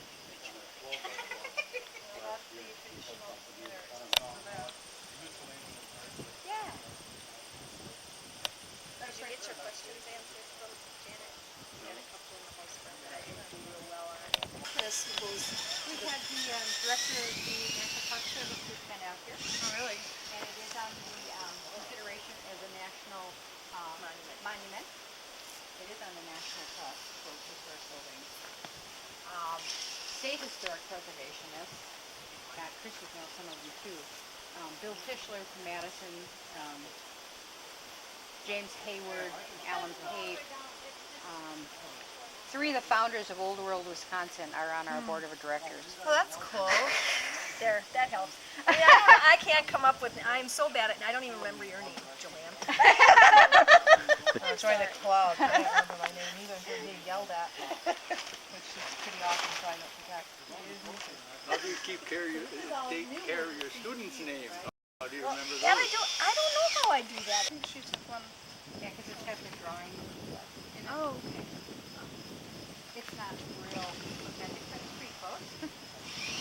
I know he was Tyler, but I can't call him right now. I suppose they've got so much respect for the teacher, they're not going to correct.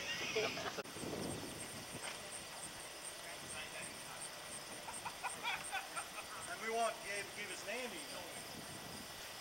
All right, well, who knows what the next stage is?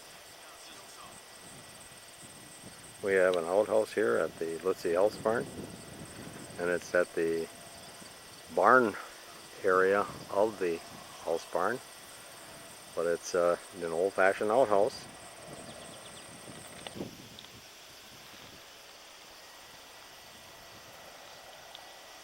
Well, there was always plans to have 3 pieces.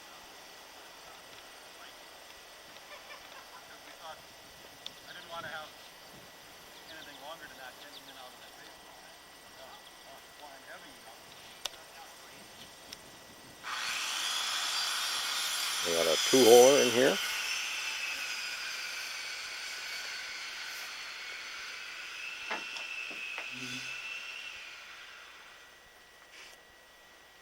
Beautiful oak seats, but it's the real outhouse.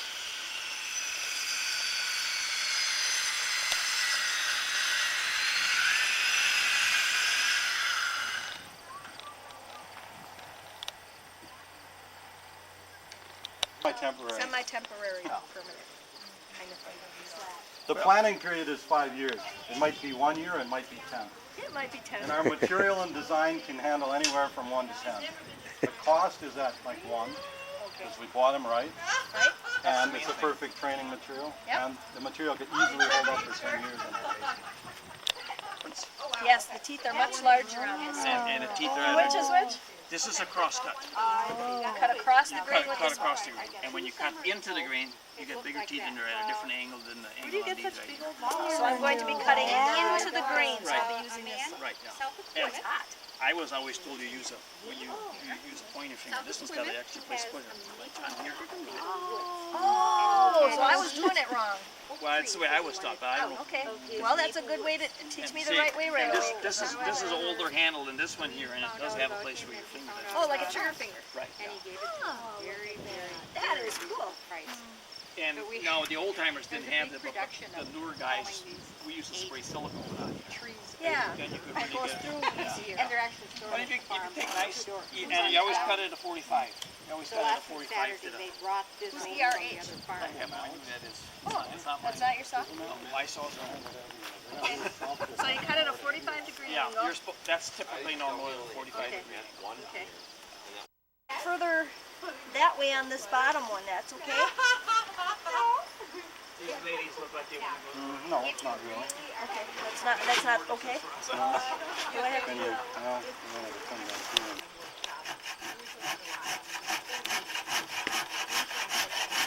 I'm better at casserole.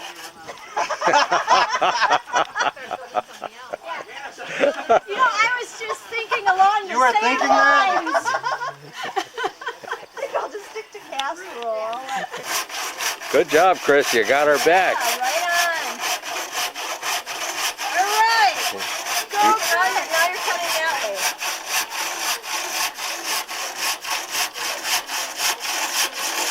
Not as easy as it would be. Pinch your nuts. No, Neil. There you go. He's got a good edge on all his chisels. Too high? Yeah, maybe. You guys got to grow a little. My legs gotta get, okay, now where am I? Oh, this is much stiffer though. Yeah, you're good. Go ahead. Did you Yeah. Stucks. Yeah, just slide, gentle. A little more angle back. About the same length though. There you go.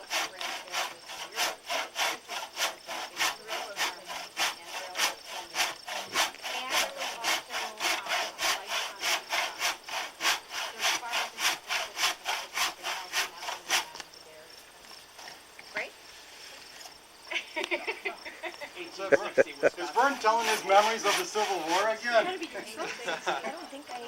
You wanna try it? I can try. Alrighty. Are we going to rotate Because there? you're the Okay. intern. Yeah. Because Sarah's a tour guide. How'd you get doing I this? don't know, I just hopped in one. That Ah, really looks like we're gonna have Marilyn give it a whirl yeah, here. Marilyn's gonna do it. Try the Okay. knee up idea. Well, if Sarah couldn't get up there, how am I going? Actually, try the knee Maybe just going on that. on the Cellars. Yeah. There. There you go. That'll work. Yeah, that's better. Now we're cooking. Yeah, 'cause the more you can be over it, the easier it is. Well, watch your thumb. No, don't watch your thumb.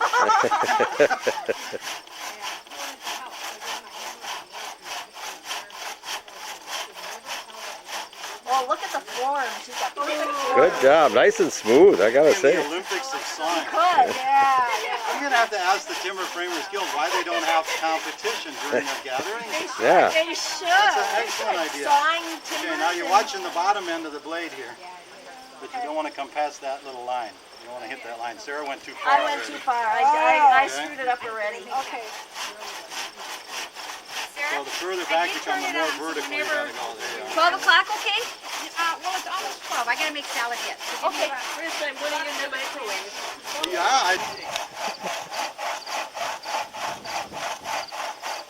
And you start off with the hardwood, it's not like pine. Yeah, this is rough stuff. And cutting against the grain is always tougher. That's the worst is, yeah.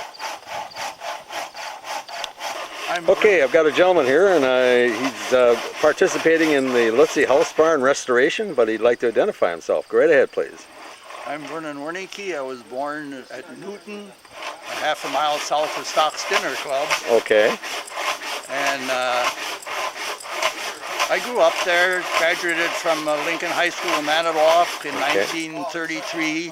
The height of the Depression, there were no jobs. Ah, no. A year later, my parents heard of an invalid with multiple sclerosis living in Sheboygan that was looking for someone to help him Okay. get around. All right. So I applied for the job. He told me I was too small for his size because he was over 6 feet and weighed 185 pounds. Uh-oh. But I found by getting my shoulders under his armpit, I couldn't get him around. All right. And so I took care of him for 7 years. Oh, my goodness. And out of those 4 out of the 7 years, I had to take him out to Santa Monica, California in the winter because his parents lived out there. Okay. And out there he could be out in the open every day. We Sure. could take him for a ride and things like that. So, Correct. Yes. and then I was drafted 6 months before Pearl Harbor. All right. And because the draft was not very popular at that time. Okay. So the Army said, we'll put the draftees into something they did in civilian life. So I was put into medics. Oh, okay. And I ended up at Fort Bragg, North Carolina, as a ward boy, they called us. What would that duties be on that? Well, these other soldiers call us bedpan mechanics. But it was helping the nurse with whatever she needed help with. Okay. I didn't need any particular medical experience. Sure, Because sure. she showed me everything that I had to do. Okay. Then I worked on a venereal ward. There was no nurse on the ward except to give out the medication in the morning and evening, so I was in charge of the ward. Okay. Then I was put in the transportation office, dispatching the ambulances and the trucks where there were 3 hospitals on the post. Okay. And another one was being built because they knew they were going to invade in Africa and there might be a lot of casualties. And they would need more hospital space. Now, if I may ask, where are you located at this point in time as far as this hospital? After I came back from the war, you mean? Okay, now you were at Fort Bragg, you say? Yeah. Oh, okay, I'm sorry. I know you said that. Yes, sir. Go right ahead, sir. Yeah. And then at the end of 1942, maybe about in October, November, I was ordered to report to post headquarters with 2 other fellows from the medical detachment. Okay. And the sergeant that called us there asked us to translate a sentence into German. And I realized he did not know any German. So we 3 translated that sentence. Oh, And okay. he thought I did the best of the 3. Oh, really? Yeah. Okay. So then I asked him, well, what's going to happen now? Well, he said, you'll get your orders. I have no idea what you're going to be doing. Okay. Well, about 3 or 4 days later, I got my orders to report to a place called Wendel Farms, about 40 miles north of Washington, D.C. Okay. And I found I was at a code breaking school. Really? Wow. And they had antennas all over the place. And at that time, I didn't realize why they had so many antennas there. But that was one of the top radio intercept outfits in the United States. Okay. Where they copy the traffic from all the different countries in the world. And they had code breakers in Washington, D.C. working on that. Okay. And I was at code breaking school for 3 months, and then 3 of us were sent overseas. All right. We landed at Casablanca, and within a day or 2 we were flown to Algiers, and we wondered, well, why were we flown to Algiers? Yeah. Why didn't they fill the plane with others? Well, we found when we got there, they said, where have you been? We've been waiting for you for over a month. Well, we realized that 3 fellows had left Windhill Farms a month before we did. Okay. And they never got there because when we got to New York embarkation point, we ran into those guys. And somehow or other, the Army had lost track of them. And they were not telling anybody or asking where should we go or what are we supposed to do, you know, because they were safe there. That's right. So then we, because some of the other 2, I think, were from the medics also, we had no rifle training or anything like that because in the medics you don't get that. Yeah, yeah. So they had to quick take us out in the canyon and show us how to shoot a rifle into the rocks. And then in 2 days we were up in Tunisia. Okay. Not within artillery range, far enough in back. And Okay. we joined an American outfit. The code breakers had a number of British code breakers with them who had been with the fighting in Africa for a number of years already, so they had the experience. Mm-hmm. And they taught us all the fine points. Okay. And a lot of the stuff that we learned here, we never used. But, I'll be doggone. you know, I realized later on, they could not teach us that because of the danger of spies in this country. Oh. And there were a lot of German spies in this country Oh, at sure. the time yet. Sure, So, sure. They could get by and get, you know, nobody really noticed them. Yeah. I'll be doggone. Now. And then, well, I think within 5-6 weeks the fighting was over in Africa. Okay. And then we went into Sicily Okay. when that was invaded, almost about a week to 10 days after the invasion. And then we went into Salerno when Italy was invaded. And then all of a sudden we were pulled back in the winter of, that would have been 43 then. Okay. And we didn't know why. We had to waterproof our vehicles and stuff like that. And then the rumor was around we were going to invade the coast of Yugoslavia and that area there. Holy crap. And we got on an LST and went north overnight. And by that time, we heard on the radio that they had gone in behind the German lines on the Anzio beachhead. Okay. And that's the earliest we ever landed. We were in about 4 days after. Oh, the invasion. that was early, huh? Yeah. But the Germans were caught completely by surprise. There were 200 Germans in Anzio and within the 50-mile area, and they were all caught in bed. No So kidding. there was no opposition.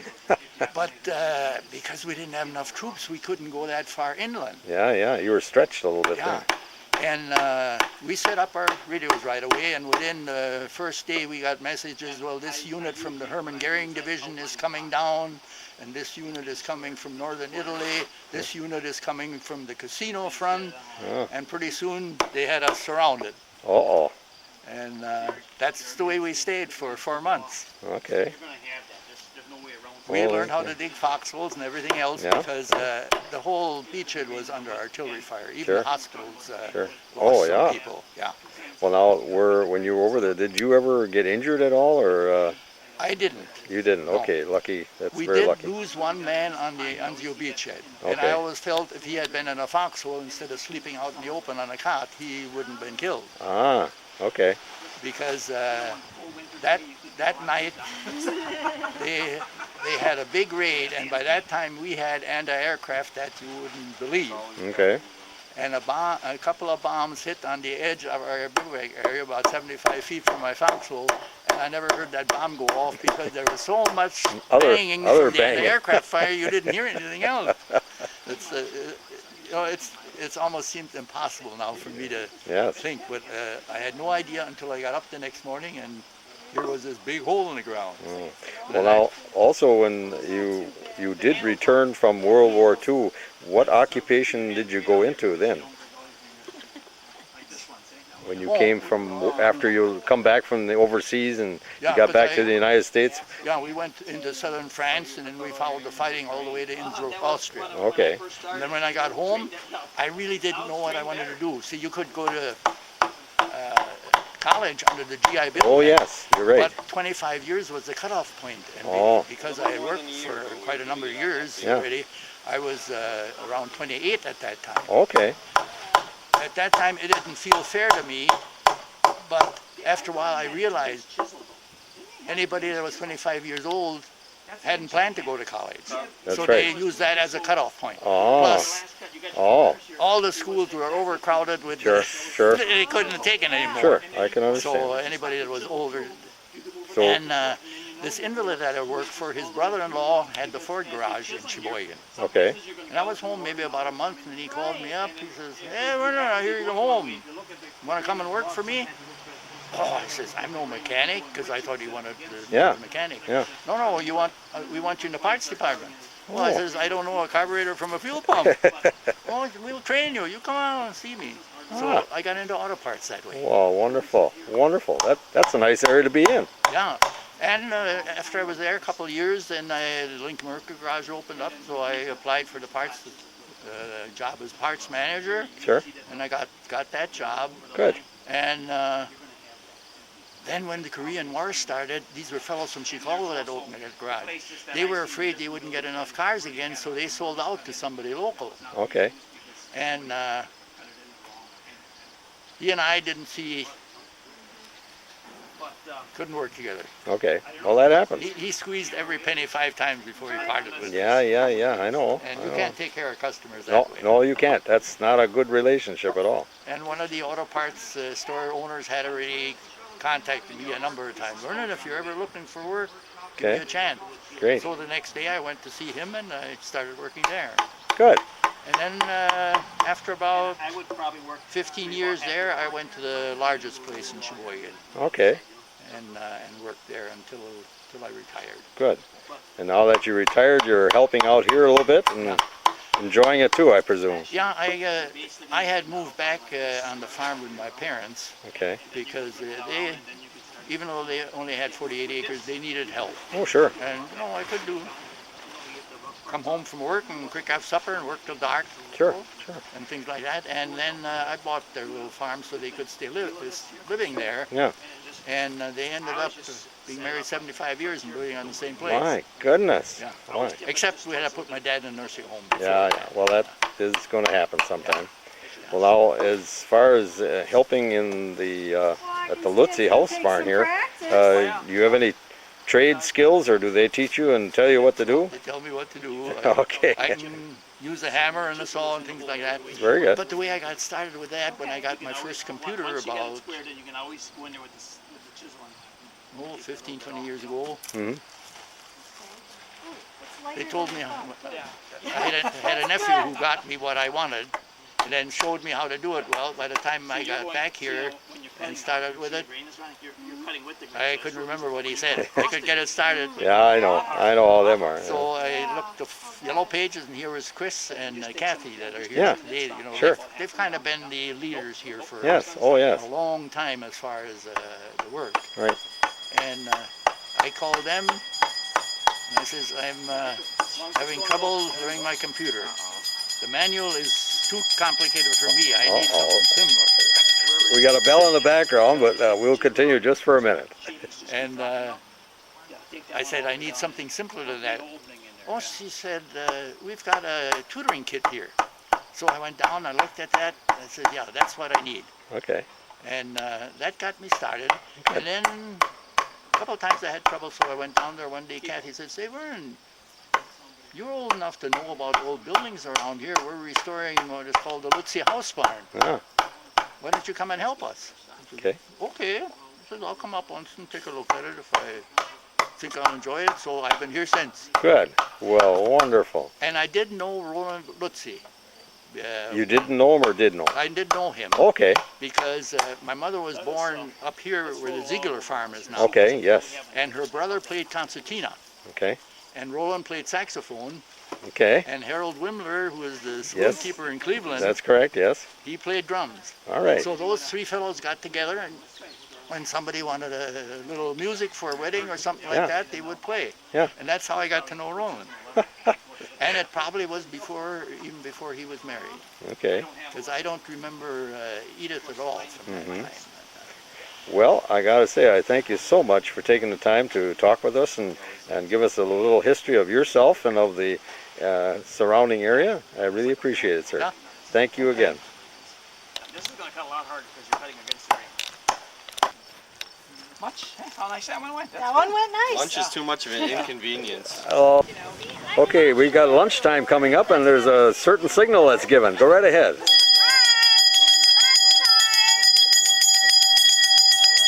Thank you.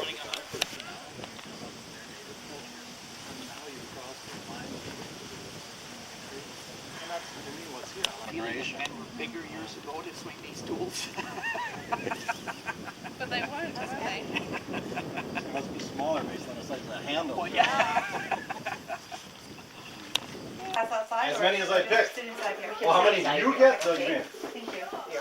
It's very kind of you to include us. Oh, and the people can hardly wait to Bill get rid of us. Pettit, Oh, no. I don't think so. But you guys are a lot kinder than most of the people we work with. They're always like, what are you doing here nosing around in our business? Oh, it's a joy to have you here. Anybody who provide entertainment, right? That's our goal. Anybody who shows up and does any kind of package? Well, It's a buffet. that'll be up to you. You're so cute. That was great. It's like smorgasbord. Oh, go ahead, Vern. Go right in a second. Go ahead, ma'am. And then my obvious assistant, go right with it. When they're, you know, it's kind of that stuff that's not quite perfect. You can build these fabulous salads for like about $5.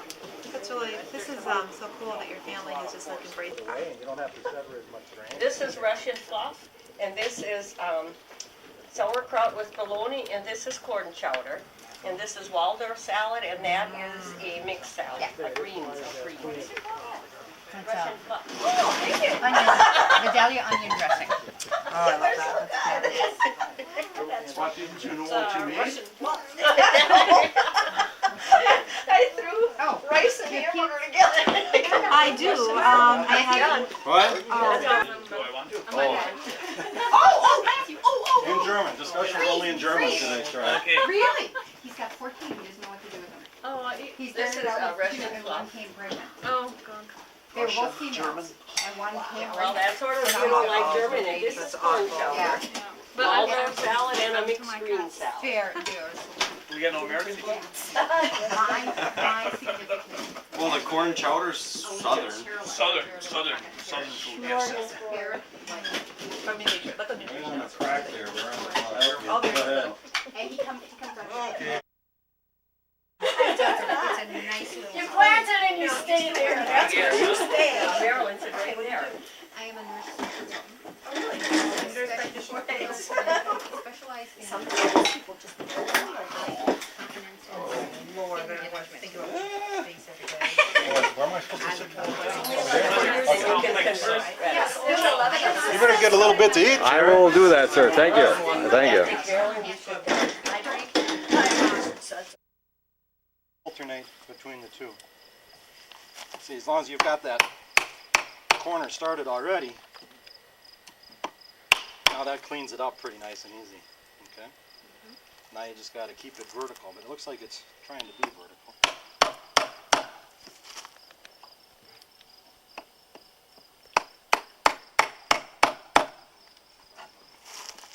And while you're doing On this or anything, because you'll actually break off the micro edge on that. So you should always just drive it straight in and bring it straight out again. And then you can also come this way. Once you get the cross grain cut, get this out of your way so there's not such resistance. And you can see it's not quite vertical, so I bring it back. There we go. How do you avoid that? Sometimes it'll push you out. It's whatever way the grain's going. You can't. I mean, you're just going to have to fight against it until you get past that one, until you get the next one, you know. Until you get past that hard one. Well, what you do, if it digs in, maybe you're looking over here and this tool's way in here, well then you just got to pull out and start here. And there, sometimes you'll have there's little steps in here. That's okay. I mean, that's not the worst thing in And the if it world. starts going in like that, you can put the chisel in this way and then cut it off, you know. Yeah, like here, this has got a long edge on here. Get all the way through. Now, a couple of things that you're going to use to double check, though, are We got a square, huh? usually taking a pretty big chunk. And if you go flat with it, then you're allowed to use the slick, okay? Which is another... Okay, Chris is... Hey, thanks a lot, Kathy. We'll see you around. When you put it down, you'll always want to have the cutting edge off of the wood, Okay, not the other way around. All right. Like so. yes. Two things. It tends to dull it just from sitting on the wood, but the reason that it starts to dull it more than what you ever might expect, especially on oak, Yeah. there's a tannic acid in the oak, and the moisture in here is enough that even if you lay that on the edge, you come back from a long lunch, you look closely, you can see the rust on that cutting edge. Really? Oh It my rusts God. that fast with oak, so you want to always protect the cutting edge. And that's the easiest way to remember how to do it. It's big and wide and super sharp, but you never strike it with a mallet. You're just pushing on it, okay? Shaving with it, really. And go ahead and rotate it down. Yeah, and I've never done one on an open piece like this, but we'll use it when we're on the tenons. It's a tool for doing flattening. And it's sharp enough you can just push it with the heel of your hand. And there you go, you got that whole chunk out of there. Now in the case of this slick, I've never quite got this right. This handle is just a wedge in here. And actually Charlie Bauer is such a good guy, he could probably come up with a better wedge. This falls off, so if your hand, this will fall off. So I always keep one hand on the blade here. But that's particular to this tool. Normally that would fit tight enough that it wouldn't fall off during the day, but still be removable. It just needs to have a better fit, and it shouldn't probably come all the way up against that shoulder. But something like this is perfect for it.